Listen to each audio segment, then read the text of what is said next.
In 1543, Nicolaus Copernicus proposed that Earth was not the center of the universe. He published his book and promptly died, which, given what followed, was convenient timing. For over 1,000 years, humanity had arranged the cosmos around itself. The sun rose for us. The stars wheeled overhead for us.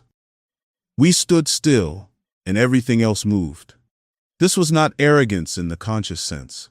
It was deeper than that. It was assumption. It felt obvious. It felt right.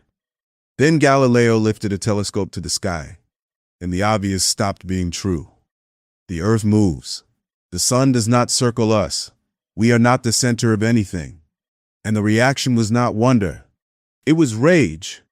Galileo was hauled before the Inquisition, forced to his knees, made to recant what he knew to be true, and then confined to his house until he died. The church banned heliocentric books for 200 years, not because the mathematics were weak, because the implications were unbearable. Eventually, grudgingly, humanity accepted the demotion. The sun is ordinary, one of hundreds of billions of stars. Our galaxy is ordinary, one of hundreds of billions of galaxies. We occupy no privileged position, and yet meaning did not collapse. The universe simply became clearer, larger, more astonishing than our small assumptions had allowed. Now, here is a question worth sitting with. What if we have made the same mistake in theology? Having lost our place at the physical center, we quietly relocated our importance inward. We read Scripture as though it exists primarily to explain us, to diagnose our guilt, solve our problem, affirm our significance. Creation, fall, redemption, all interpreted as though humanity is the axis around which God's purposes turn. But the Bible keeps pulling the camera back. Job tells us the heavenly beings sang when Earth's foundations were laid. They were already there, already watching.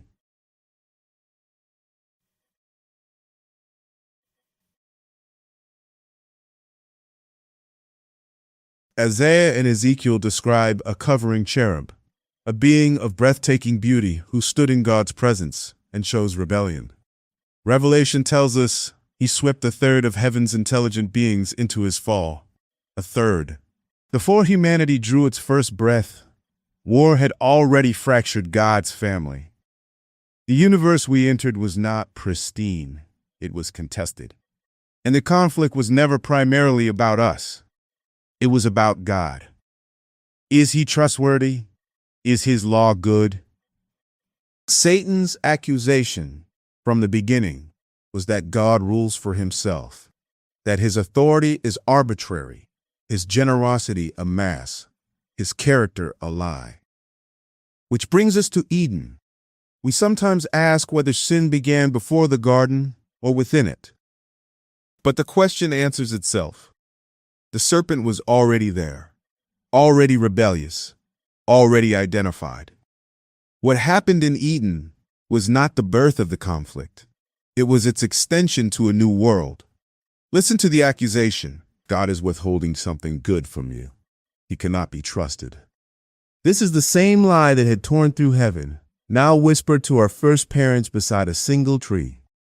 Through a human-centric lens, that tree looks arbitrary. A test of blind obedience. But pull the camera back. God is governing a universe of free beings. An accusation against his character echoes through creation. And rather than silencing the accuser by force, God allows the argument to be made.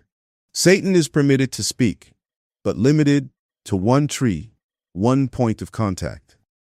Our first parents receive a genuine choice, with genuine information, in the presence of genuine opposition. This is not tyranny. This is a demonstration of how God governs openly, fairly, with freedom preserved even when freedom is costly. You cannot see this through a human-centric lens.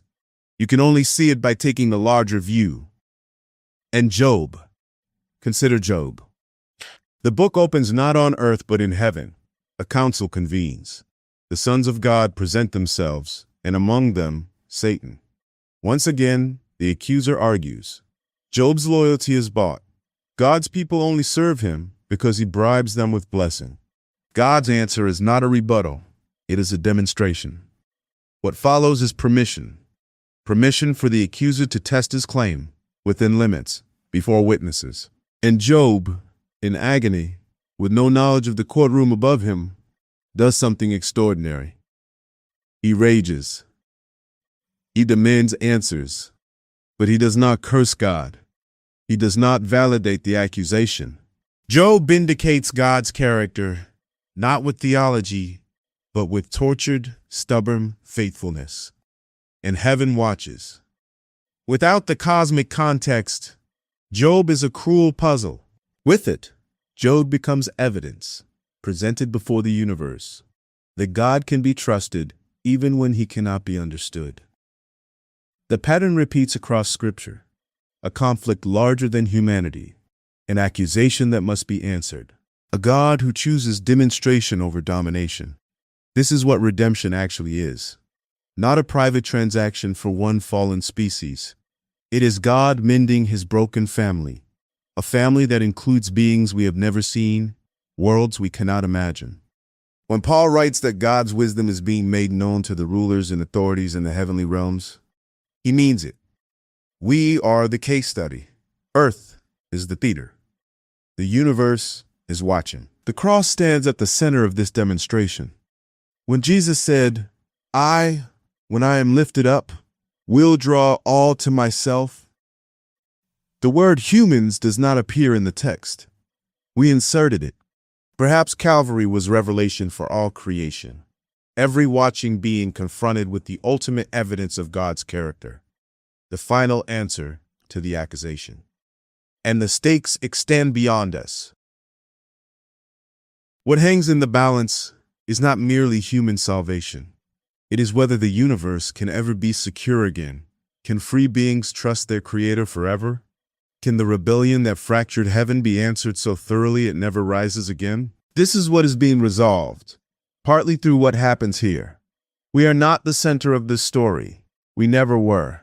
We are participants, members of a vast family we have barely glimpsed, caught up in a conflict we did not start, living out a demonstration never meant for us alone. Galileo was silenced for telling humanity it was not the center of the universe. They made him kneel. They made him recant. They locked him away. But he was right. This is another such truth. It will meet resistance. It will feel like demotion. But the evidence is woven through Scripture, waiting for eyes willing to see.